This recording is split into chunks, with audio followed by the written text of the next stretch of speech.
Stéphane Ravier, c'est pour ça que je vais terminer par Jamil tout à l'heure, parce qu'il va nous expliquer vraiment ce qui peut arriver avec cette décision.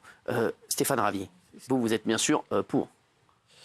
Oui, j'ai voté dès demain la suppression de l'AME, l'aide médicale d'État. Quelques chiffres. Selon une étude d'octobre 2023, mesdames et messieurs, 63% des Français ont déjà renoncé à se soigner. C'est quasiment 2 Français sur 3. Le gouvernement a demandé 600 millions d'euros d'économies aux hôpitaux. La prise en charge des soins dentaires par la Sécu est passée de 70 à 60% en octobre. Et au cours de ces 20 dernières années, on a supprimé 100 000 lits d'hôpitaux, expliquant aux Français, imposant aux Français cette vision économique que nous n'avions plus les moyens, que l'hôpital était à l'agonie, qu'il fallait se serrer la ceinture. Et dans le même temps, l'on a créé en 2000 l'aide médicale d'État, qui aujourd'hui atteint des sommets avec... dans l'aide médicale d'État, je rappelle que c'est la prise en charge médicale qui est réservée à des étrangers clandestins. Oui. Parce que j'entends sans papier, on pourrait penser que c'est cette foutue administration française qui a oublié de donner les papiers. Ce sont des clandestins, ce sont des hors-la-loi. Eh bien, ils sont pris intégralement en charge et ça nous coûte 1,2 milliard d'euros aujourd'hui. Il y a eu 20 000 bénéficiaires de plus en 6 mois. Donc on voit bien que ça constitue un appel d'air. Et ça leur est réservé. Ils ne cotisent rien et ils perçoivent tout. Imaginez les téléspectateurs qui nous regardent ce soir, mais ils doivent être en folie et je les comprends. Il y a là une injustice sociale et c'est un encouragement à l'illégalité. C'est-à-dire que vous pénétrez en France, vous avez de façon illégale, vous avez 95% de chances d'y rester, puisque les OQTF ne sont pas appliqués. Et en plus, on vous réserve une aide médicale qui n'est pas accordée aux Français, qui, eux, contribuent, travaillent toute leur vie et à qui on dérembourse. Le prix des mutuelles explose, les médicaments sont déremboursés. Comment voulez-vous que ça soit entendable par les Français? C'est donc une mesure de justice nationale. Toute la séquence, les pancartes, s'il vous plaît. Alors, donc, pour vous, vous l'avez dit, c'était une urgence pour vous? Bien sûr que c'est une urgence. Dans la situation dans laquelle se trouvent des millions de nos compatriotes, il y a 10 millions de pauvres dans ce pays. Alors, il y a bien sûr des Français, puisque notre système économique ultralibéral en fabrique chaque jour un peu plus, mais manifestement, on n'en a pas assez. On en importe des pauvres. Mais enfin, en tout cas, il y a 10 millions de pauvres dans notre pays. Je crois que moi, en tant que Français et en tant que parlementaire français, il est de mon devoir de réserver les avantages sociaux à nos compatriotes, d'autant que nous sommes à l'os. Le peu de financement que nous avons encore, il doit être réservé à nos nationaux. Alors, c'est bien. Je me tourne vers Jamil, parce que c'est quand même le docteur. Donc lui, il va nous dire déjà si... Principe de réalité. Voilà, c'est ça. Oui, alors est-ce que c'est possible? Ce que je voudrais dire, c'est que si la France ne peut pas accueillir toute la misère du monde, elle est tenue de prendre en charge la misère qui est sur son sol, quelle qu'elle soit. C'est le principe d'égalité républicain. C'est ça. Deuxièmement, le fait d'avoir recours à l'aide médicale d'urgence, d'abord cette aide médicale d'urgence, on ne sait pas ce qu'elle va être. Il n'y a pas de précision sur ce qu'elle va être. L'AMU, oui, voilà. Mais ça, on en parlera plus tard. Cela exclut la prévention. C'est-à-dire que vous avez une jeune femme, une migrante qui arrive, qui ne va plus avoir droit à l'aide médicale d'État, qui va se palper le sein, qui va sentir qu'elle a une boule, mais ça ne rentre pas dans le cadre de l'AMU, puisque elle n'a pas mal, puisque ce n'est pas une maladie chronique, et donc elle ne pourra pas consulter, puisqu'elle n'a pas les moyens de le faire. Au fil des mois, la tumeur va grossir, alors elle va commencer à faire mal, mais elle sera à un stade où on ne pourra plus rien faire. On ne pourra plus rien faire, où ça va coûter beaucoup plus cher à la société, parce que là, on sera obligé. Exactement. On sera obligé, dans le cadre de l'urgence. C'est intéressant ce qu'il dit. Ah oui. Dans le cadre de l'urgence. Il faudra que je vous laisse parler à la fin. Mais il y a l'idéologie et la pratique. Exactement. Tous les migrants n'ont pas de cancer. Par ailleurs, l'idéologie et la pratique, c'est juste qu'on oppose des choses qui n'ont rien à voir. Par ailleurs, dans ce cas-là, on ne réforme jamais la santé. Par ailleurs, ces migrants qui ne vont pas avoir le droit de consulter, puisqu'ils n'auront pas les moyens de le faire, vont aller dans les urgences hospitalières. Et dans les urgences hospitalières, on est tenu de les soigner.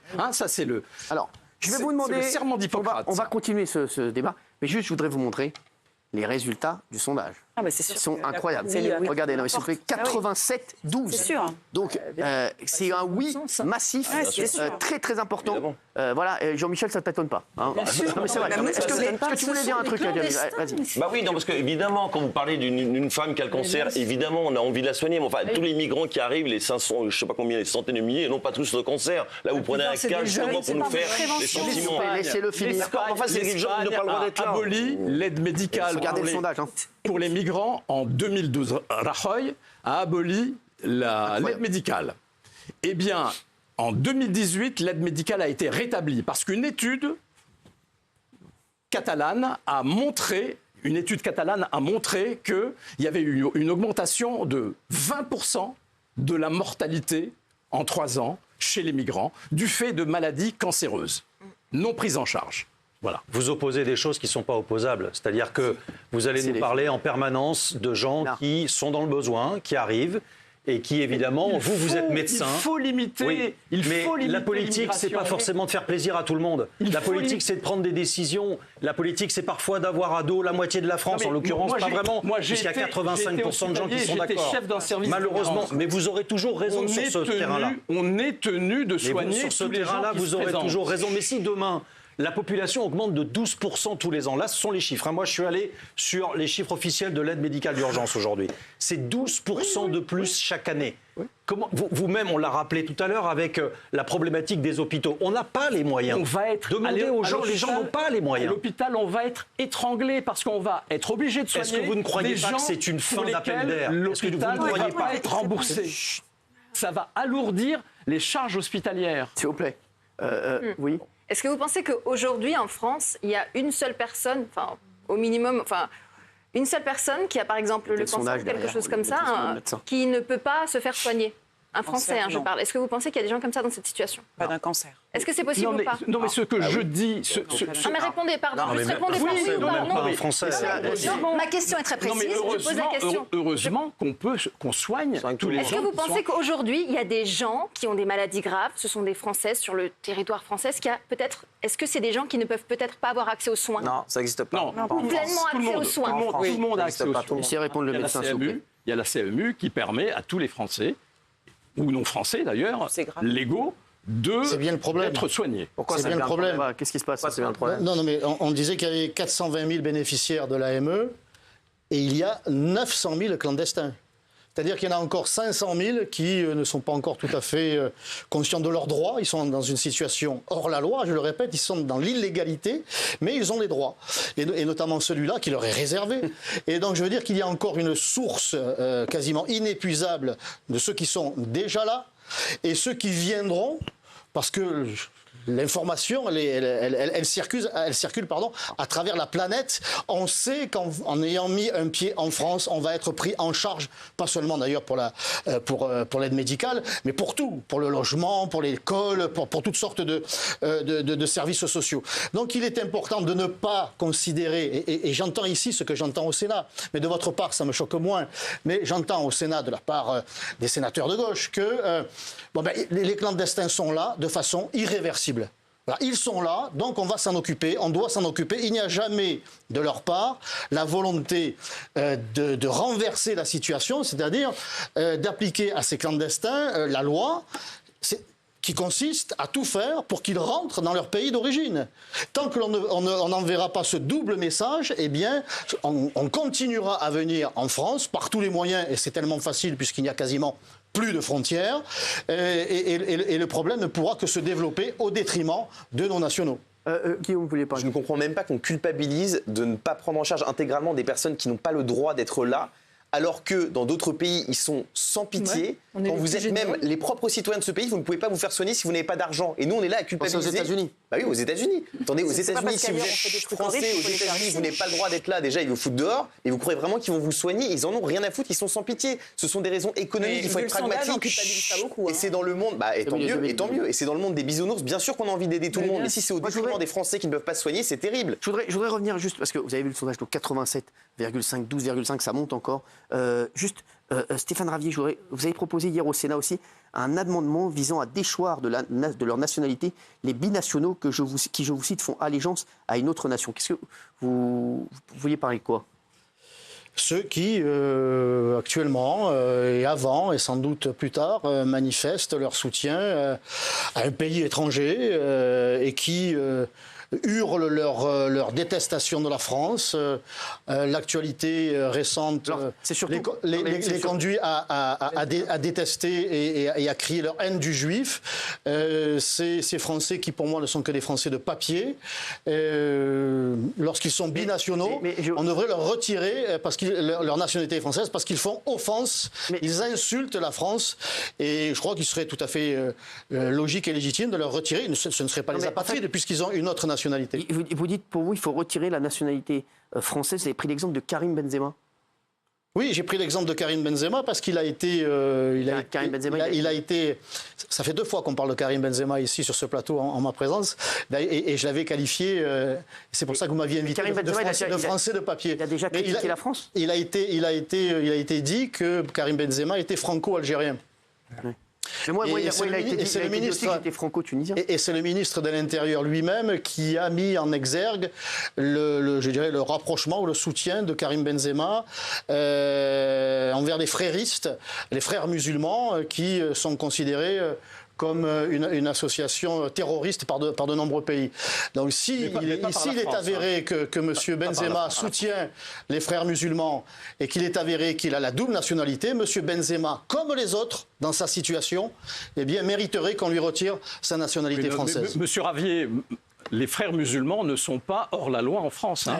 C'est bien le problème. Ils sont considérés comme terroristes dans leur pays de naissance, et si j'ose dire, en Égypte. Est-ce que vous pouvez le rappeler ça, Jamil? Toujours en retard. C'est important ce que vous dites. Les frères musulmans ne sont pas interdits sur le territoire français.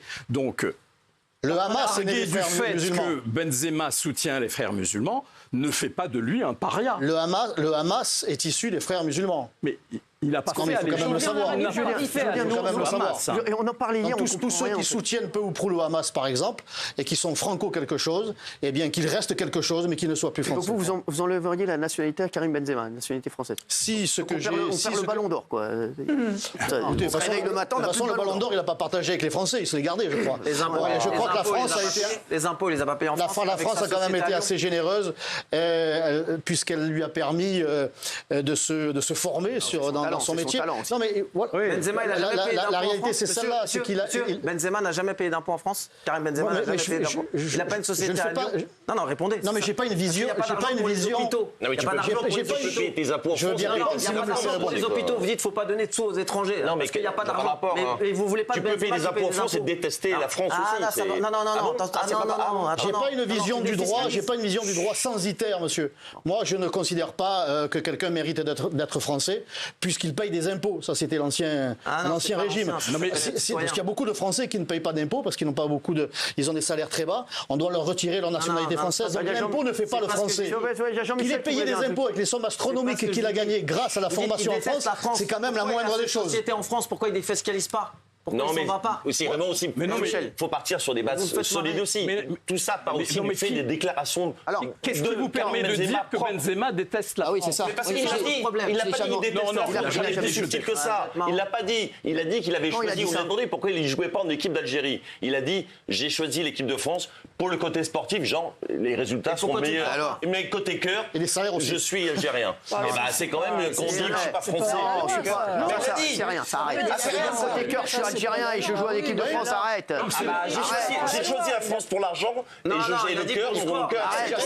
C'est le pays de mes parents et mon cœur du côté de mais il y a parfois ça. Quand il l'a dit, ça fait un tollé, pas possible. Arrêtez.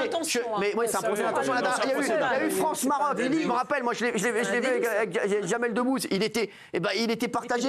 Voilà, il a dit je suis pour la France, mais il était voilà parce que ça ne veut pas dire qu'il n'aime pas la France. Jamel Debbouze adore la France. Il n'a pas dit que son cœur était partagé. Il a dit j'ai pris la France. Il a dit. Non, il a dit j'ai pris la France pour le côté sportif et mon cœur est en Algérie. Il n'a pas dit mon cœur. Ça fait tout le monde a été choqué. Moi, je ne trouve pas que ça soit normal que son cœur soit partagé. Vous êtes dur. C'est pas normal. Vous êtes dur. Non, mais c'est pas le Maroc qui le fait vivre. Je regrette. C'est pas le Maroc qui a fait de Jamel Debbouze une superstar. Il est adulé en France. Je crois que c'est une question aussi de loyauté. Non, mais le pauvre, qu'est-ce qu'il avait? Non, mais c'est normal qu'il aime bien. Il a le droit d'avoir. Bien sûr. Je vais pas lui retirer sa nationalité pour ça. Moi, quand il y a un qu'il y a un petit manque de loyauté. Voilà. Quand il y a un France-Tunisie, sur les réseaux, tout le monde me dit Cyril, t'es pour la France ou pour la Tunisie? C'est normal, il n'y a rien de grave, je suis désolé. Mais vous êtes pour les deux, Cyril. Ah oui, je suis pour celui sur qui j'ai misé le plus d'argent. Voilà, c'est tout. Merci en tout cas, merci. C'est toujours un bonheur, vraiment. Vous avez vu, il est pas bon lui, franchement. Il est incroyable. Dites-le qu'il est bon quand même. Il est bon, c'est pour ça qu'on va le garder. Alors lui, c'est plus producteur d'émission.